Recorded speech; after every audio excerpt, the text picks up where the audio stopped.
guys তো আজি আমাৰ থাৰ্ড ছেমৰ এক্সাম শেষ বাট চিভিলৰ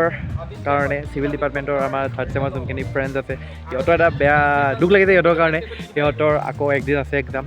আমি বিন্দাছ থাকিম এতিয়া এটা হেলকাম আছাম হোষ্টেলত আৰু চিভিলক এতিয়া পঢ়ি থাকিব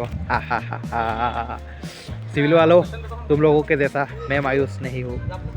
তোমাৰ পৰীক্ষা খতম হৈছে নাই হোৱা কিন্তু বাকি বিলাকৰ হৈ গৈছে মানে মোৰো হৈ গৈছে বেয়া হ'ল দেই বহুত বেয়া খালি এজ তই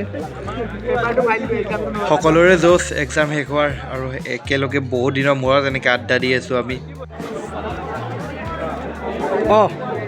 ঐ তুমি ইয়াতে কেলে আছা আকৌ এক্সাম আছে নহয় কি এক্সাম আছে স্ট্ৰাকচাৰেল এনালাইসিস এটা তুমি ইয়াত এক সেকেন্ড যিমান ৰখি আছা তোমাৰ এক্সামৰ টাইমটো কমি আছে বুজিছা যাও তাকে পঢ়োগৈ তোমালোকে এনজয় কৰা দিয়া পঢ়াগে ইউ উইল বি মিসড আজি মই চালোঁ স্কুইড গেম ছিজন 2 আৰু ষ্টাৰ্ট কৰিছোঁ আজিয়ে শেষ কৰি দিম আৰু আজি ভিডিঅ'টো ইমানেই ধন্যবাদ